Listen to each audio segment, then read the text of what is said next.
Thank you. I really appreciate that very kind introduction, and with an introduction like that, I can hardly wait to hear what I have to say. But 36 years, that is the time span that we've had the AIDS epidemic in the United States. And it doesn't take long. It doesn't take long to reflect back on that. It has been a long time. And I love to talk about the amazing progress that we have made over this 36-year period. And it is due in large to the systems that we have, the technology that we have, and the drug development. It has just absolutely been amazing. But what I want to get to today is something of a provocative question. Is it time for a change? Some people call that a paradigm shift. And when you look from a historical perspective, things can change from one model to the next model, be it a strategy, a better strategy, and sometimes they change without even noticing them. How many of you noticed that when the smartphones were put on the market from flip phones, did you realize that was a paradigm shift? Because what can we do with a smartphone versus a flip phone? It's amazing what that change has done. And so I want to give you a perspective of that, but keep in mind, a paradigm shift, it's just a matter of time when it's going to occur. So I saw my first HIV patient at UTMB in Galveston in 1981. And ever since then, I have seen every drug that has been researched and brought to the market. I have seen every treatment strategy from having 0 drugs to offer HIV-positive patients to offering 1 medication to even 2 medications. And in the current treatment paradigm, we have 3 medications that we use to manage HIV patients. This is enormous. So as I reflect on this past 36 years of treatment history in the United States, it seems pretty obvious. We have made enormous strides in extending patients' lives with these drugs and affording a very, as normal as possible, a lifestyle. And so with that in mind, I want to pose to you the question that I want you to ponder over the next 2.5 hours. But it is this. With this progress that we've made, have we reached a plateau? Is it time for a change? Are we due for a paradigm shift? And if so, what is that change or shift going to look like? Let's take a look in the retrospectoscope of what has happened in the past 36 years. And I'm going to put up the 3 time points that we have in the past 36 years. Let's take the first. From 1981 to 1987 is what I call early HIV care. We had no HIV medications to treat patients with, to offer.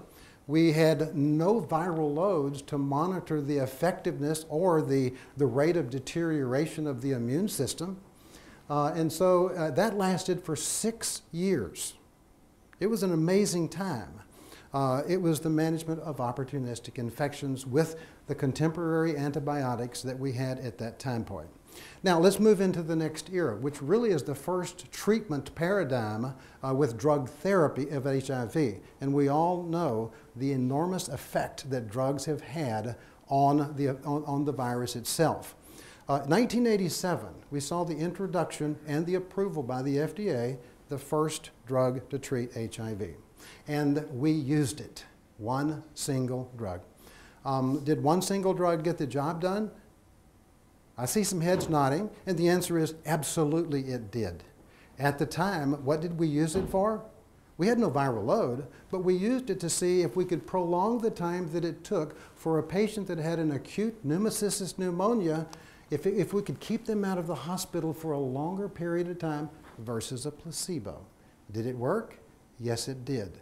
But in this period that lasted for 10 years, that I loosely call monotherapy, we also saw the introduction of second drugs. And we also can use this and call this period dual therapy.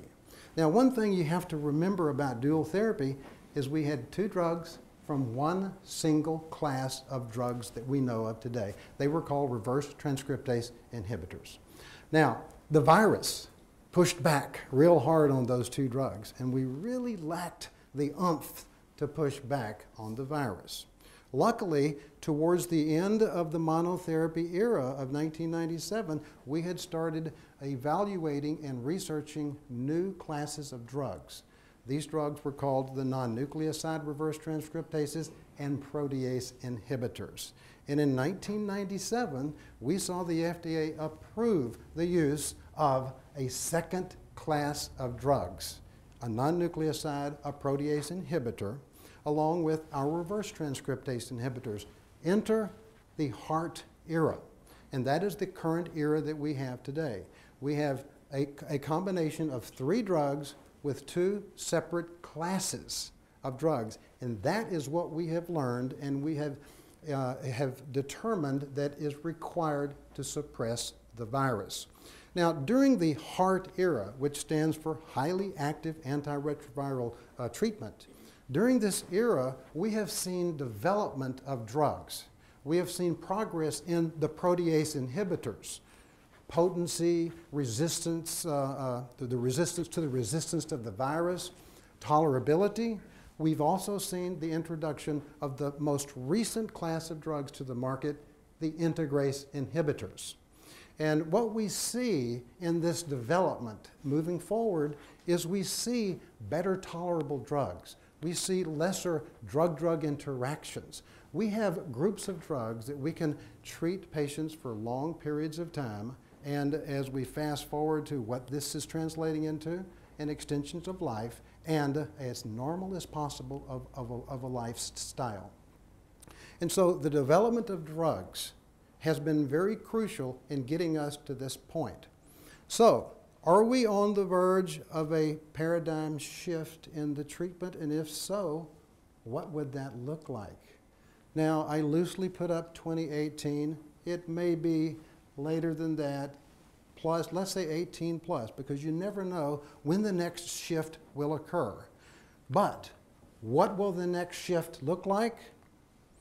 The next shift is going to look like not 3 drugs from 2 classes, but only 2 drugs from 2 separate classes.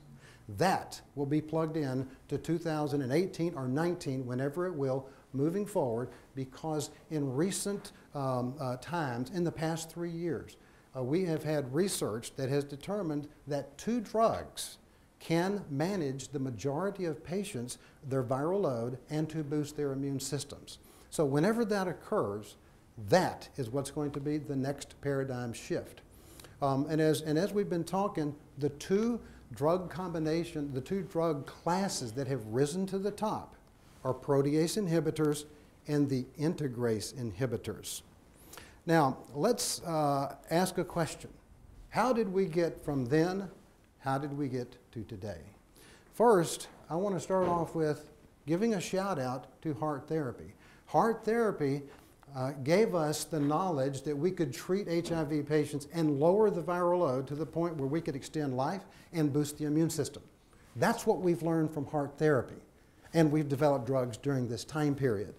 We also can say that these drugs are tolerated better. We have better outcomes and compared to earlier drugs, so that patients can stay on regimens for a long period of time, and they work. We have seen an amazing technology with giving drugs once a day and putting them together in one single pill. Remember, taking 1 pill a day is so different today than what it was from a patient in 1997 or 98, when they took several drugs several times a year. And so this is an amazing advancement in just adherence alone. Adherence and tolerability are very key. Now, I have saved the last for best. And the last is the high barrier to resistance of these medications.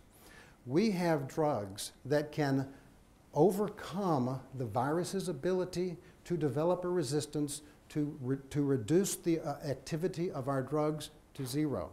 That is very crucial to the use of 2 drug regimens.